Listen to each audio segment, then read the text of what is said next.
Pouca gente sabe disso, mas existem algumas doenças tão graves que o próprio INSS não exige nenhum único dia de carência para conceder a aposentadoria por invalidez. E se você ou alguém da sua família estiver passando por isso, tiver algumas dessas doenças, isso pode mudar tudo na vida de vocês. Fica comigo até o final desse vídeo, porque hoje eu vou te mostrar 5 dessas doenças, que tem mais, mas eu vou falar específico de 5, e como funciona a análise do INSS e o erro que faz muita gente perder o benefício, mesmo tendo direito a ele. Agora sim, vamos conversar com calma, pessoal. Antes de te mostrar essa lista de 5 doenças, é importante entender por que o INSS dispensa a carência em certos casos. A carência, basicamente, nada mais é do que aquele número mínimo de contribuições que o segurado precisa ter para que ele possa fazer jus, para que ele possa receber um benefício previdenciário. Na maioria dos casos, o INSS exige pelo menos 12 contribuições mensais para que faça a concessão desses benefícios. Mas e quando a pessoa sofre uma doença tão grave, tão incapacitante, que simplesmente não tem como esperar o ano inteiro para receber? É aí que entra a exceção. A lei diz o seguinte: quando essa doença grave, ela é muito grave, a ponto de ser muito grave mesmo, o segurado tem direito imediato ao benefício, mesmo que ele tenha começado a contribuir há pouco tempo. E pensa comigo, isso faz todo sentido, porque imagina só, se alguém descobre uma doença grave 2 meses depois que começou a pagar o INSS, como é que essa pessoa fica? Ela vai ficar desamparada? É claro que não. E é justamente por isso que a lei protege essas situações que são de extrema urgência. E agora que você entendeu o porquê dessa regra, a gente vai passar para o que mais interessa, essas doenças que realmente dispensam a carência, e eu vou falar de 5 delas. De acordo com o artigo 151 da Lei 8.213 de 91, o INSS lista algumas doenças graves, contagiosas ou incuráveis que permitem a concessão do benefício sem o cumprimento da carência. E a lista é muito específica. Vamos a ela agora. A primeira doença das 5 é a tuberculose ativa, que é uma doença infecciosa grave, que exige um tratamento mais prolongado. A segunda é a hanseníase ou lepra, que ainda é comum em algumas regiões do país e pode causar sequelas permanentes nas pessoas. A terceira é a esclerose múltipla, uma condição neurológica progressiva e sem cura que afeta a coordenação motora das pessoas. A quarta é a neoplasia maligna, ou seja, o câncer em qualquer estágio. A quinta é a doença de Parkinson, que afeta o sistema nervoso e causa tremores, rigidez e limitações motoras nas pessoas. Essas são apenas 5 das doenças previstas na lei, mas que já mostram o espírito que a lei traz, que é proteger o segurado que enfrenta essas situações extremas e bastante delicadas. E o mais interessante é que não é só o diagnóstico que garante esse direito. Veja bem, o INSS avalia se essa doença vai incapacitar a pessoa para o trabalho. Então, se a pessoa tem uma dessas doenças, mas ainda está conseguindo exercer lá a sua função, o seu emprego, não há aposentadoria por invalidez, pelo menos por enquanto. E isso gera muita confusão nas pessoas, porque muita gente acha que só o nome da doença já vai garantir o benefício, mas infelizmente não é assim que acontece na prática. E é aí que vem o detalhe que quase ninguém te conta.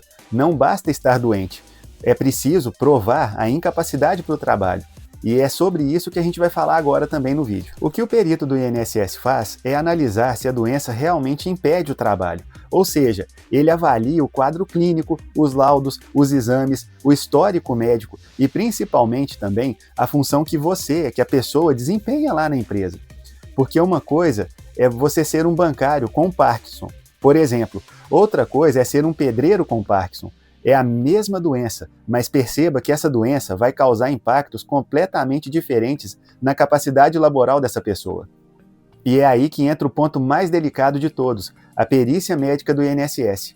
Muita gente perde o benefício porque não apresenta os laudos completos, não leva os exames médicos atualizados, ou também não explica claramente ao perito do INSS o tipo de trabalho que ela fazia lá na empresa. Quer um exemplo disso? Imagina uma pessoa com um câncer em tratamento que trabalhava como um vendedor externo. Ela diz lá para o perito assim, eu estou em tratamento, estou cansado. Mas o perito ele precisa entender que o trabalho que ele faz exige viagens, um esforço físico, a exposição ao sol, e tudo isso vai piorando o quadro clínico dessa pessoa. Por isso, o ideal é documentar tudo, levar os relatórios médicos detalhados, com todas as informações sobre a incapacidade para a função exercida, não apenas só sobre a doença em si. E agora que você entendeu o critério da perícia, a gente vai falar de outro ponto bastante fundamental. Porque tem muita gente que, mesmo com uma doença grave, acaba perdendo o direito por um detalhe bem simples. Vamos para ele. O maior erro de todos é parar de contribuir antes de ter o diagnóstico. E sabe por quê? Porque para ter direito a qualquer benefício, mesmo sem a carência, a pessoa precisa ter a qualidade de segurado. Ou seja, ela precisa estar contribuindo, ou ainda dentro do período de graça. Se ela deixa de contribuir por muito tempo e só depois descobre a doença, ela pode perder o direito. E infelizmente isso acontece o tempo todo lá no INSS. Imagina uma pessoa que pagou o INSS até 2022, parou por 2 anos e em 2024 descobre um câncer. Ela acha que por ser uma doença da lista, ela já vai receber a aposentadoria por invalidez. Mas aí quando chega lá no INSS, ele nega, porque essa pessoa já não tem mais a qualidade de segurado. Então, a regra é bem clara nessa situação. A doença tem que surgir enquanto você ainda está coberto pela Previdência. E para quem perdeu essa condição de segurado, ainda existe uma chance, mas é preciso fazer o chamado reingresso na Previdência. E aí sim, começar a contar de novo. Esse é um ponto que quase ninguém te explica direitinho, mas ele é fundamental e vai fazer toda a diferença na sua vida. Agora a gente vai amarrar tudo que a gente já falou aqui para entender como agir se você ou alguém da sua família estiver passando por essa situação. Se você tem ou alguém que você conhece tem uma dessas doenças que dispensam a carência, o primeiro passo de todos é agendar uma perícia médica lá no INSS. Isso pode ser feito pelo aplicativo ou pelo próprio site Meu INSS. Mas presta atenção, antes de marcar, organize todos os seus documentos médicos, os exames recentes, os relatórios, receitas, atestados médicos, tudo que vai comprovar o seu quadro e a limitação que você tem para exercer a sua profissão. E um detalhe muito importante também, se o perito lá do INSS negar o benefício e você achar que a decisão dele foi injusta, você ainda pode fazer um recurso administrativo. Ou seja, ou se necessário, você também pode entrar com uma ação judicial, onde o perito indicado pelo juiz, que é outro, vai analisar com mais profundidade o seu caso. Na justiça, as chances de sucesso costumam ser um pouco maiores, desde que a sua documentação médica esteja bem feita, esteja toda com um histórico bem evoluído.